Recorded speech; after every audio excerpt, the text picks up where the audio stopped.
Good morning everyone, today is another pre-maintenance checklist video, which means we're going over all of the different things that are ending with the coming maintenance. But before we jump into all of that, if you're new to the channel, I upload NGS content daily, so if you do play this game, I would really appreciate a subscribe, as it really helps out the channel. Anyway, without further ado, let's begin the video.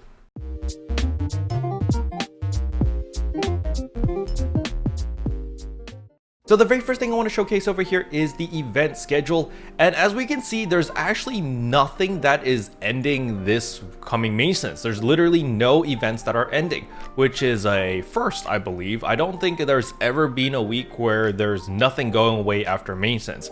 But nevertheless, we are getting premium user PSO2 day on the 22nd all the way until the 24th, so we do have a little bit of time over here. So for all of my premium users, you're going to be able to benefit from PSO2 day like a couple hours before maintenance kicks in, and then right after maintenance ends, you also get a little tail end of a couple hours of PSO2 day. So you can definitely take advantage of that when the limited time quest Blazing Battle comes out, because this will be released right after maintenance on the 23rd. Keep in mind, this is a 4-player limited time quest. However, you can run this solo if you want.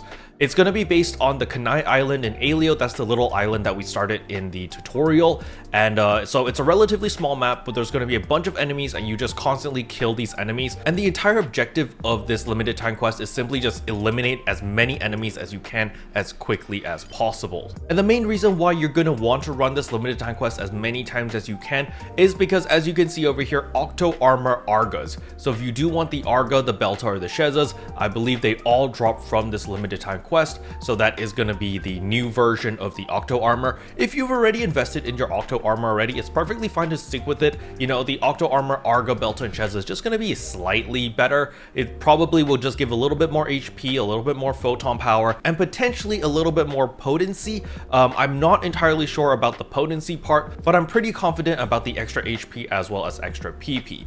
Now, something to also keep in mind is this will also drop Arms Refiners too, so if you are tired of farming Nuisance Plant, because, you know, Nuisance Plant kind of sucks, you might as well just farm this limited time quest over and over and over and just get these extra armors as well, because remember, we can use these armors in order to enhance and increase their fixa levels. So if you do want an Octo Armor with a high fix on it, you can definitely use this method. Now, the reason why I say you can run this solo or in a party of 4 is because, as you can see right here, personal best solo play Hunter as well as personal best party play Hunter. So there are 2 different scoring systems, and it is also going to be the Arks Records for next week. So there's definitely a ton of incentive for you to run the new limited time quest Blazing Battle.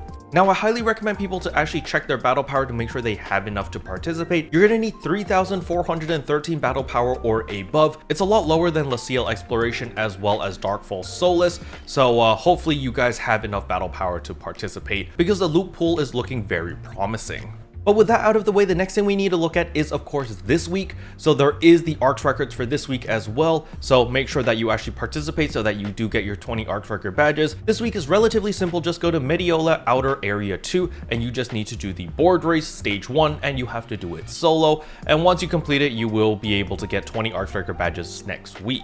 And as usual, the reason why you want the Arks Record badges is, of course, if you need any of these weapon camos over here, they are pretty nice. However, I think most people are probably going to be picking up Arms Refiners too, because you're going to need them to limit break your new armors in order to enhance them all the way to plus 70 or at least 61, so that you get your 6 augment slots. So yeah, you better stock up on your Arms Refiners too if you don't have a ton of them already. The next thing I want to remind everyone is, of course, the Aegis Integra exchange. You want to scroll to the very bottom, make sure that you pick up all of your Dominas over here so that you can actually craft your Hal Finales. Now, Hal Finales have dropped in price significantly, as well as Gigas Mass Days. However, the reason why those 2 capsules specifically have dropped in price is simply because you can actually get Hal Finales as well as Gigas Mass Days from the treasure scratch, which is, of course, the free-to-play scratch that you get every single day by completing your dailies as well as participating in urgent quests. So make sure that you do take advantage of this, because there are a ton of goodies over here. Even if you get some random stuff like here, like EX cubes or whatever, you are working through the scratch count bonus,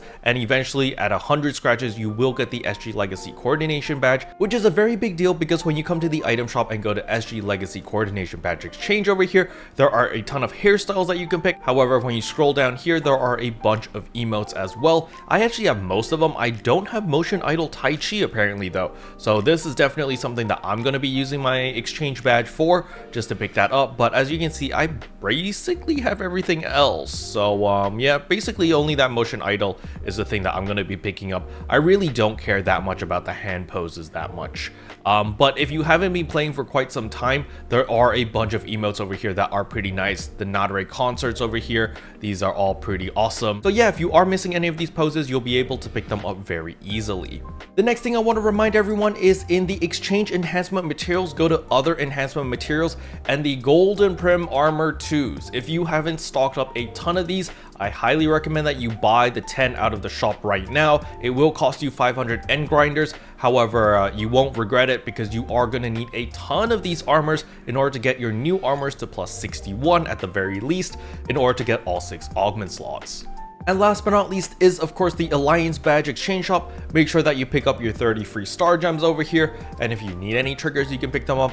I don't think anyone are picking up any triggers or running any triggers anymore, but nevertheless, you know, if you just really like Remnants of Ambition, you can continue to run it. But at the very least, you definitely want your 30 free star gems right here, because you can never go wrong with more star gems. Now recently I've gotten a lot of questions about my Defi capsules because people have seen how much money I've actually made. As you can see right now, I'm on 21 million Meseta made because I've just been farming dual quests, making the triple capsules and selling them on the market, and I've been making a killing. So some people want to follow my footsteps and they're just like, Caro, how do I even get these Defi capsules? Where are you getting them? And a very good source of my Defi capsules actually come from the treasure shop over here. When you come to the SG variant of the treasure shop, sometimes they appear down here for 50 star gems, you get the S variants. Remember, the S variants have a 100% success rate, which means that you only need one of these capsules in order to get it onto your armor or onto your weapon. So in today's treasure shop, I got the Defi Series Phase 1 S, but I don't really need this one because this one is relatively inexpensive on the player market. It's like 1,000 Meseta. So instead of spending 50 star gems, I might as well spend 10,000 Meseta, buy 10 of these capsules,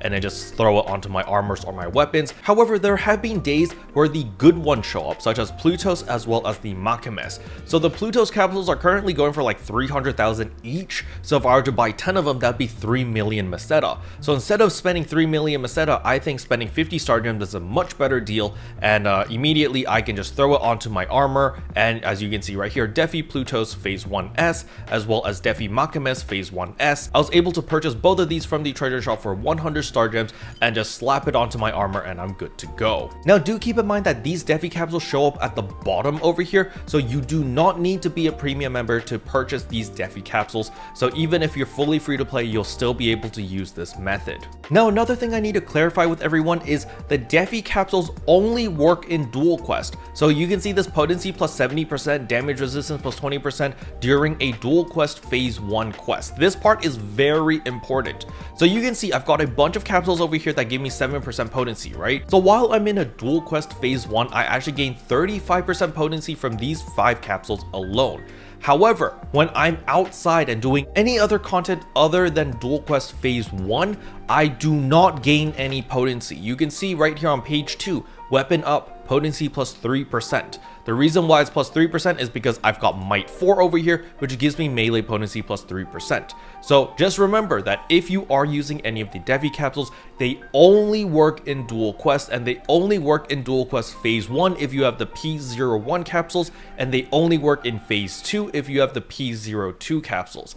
So yes, this means that if you are planning to farm the Phase 2 variant of the Dual Quest, you are going to need to re-augment all of your armor and all of your weapons, or make a separate set of gear just for that game mode. And we are going to get another dual quest next month, so that is probably going to be Phase 3, which means we are going to need to make a full set of armor and a full set of weapons again. Alright, so dual quest is definitely not for the faint of heart or people who just want to make a quick buck, because you do need an initial investment into your gear so that you can actually farm that content efficiently and make tons of Meseta that way. Special thanks to all the members for supporting the channel. It really means a lot to me. Thank you again. But yeah, that's all I wanted to cover in today's video. Hopefully you guys found it helpful. If you did, I would appreciate a like and a subscribe, and I'll see you guys in tomorrow's video. Bye!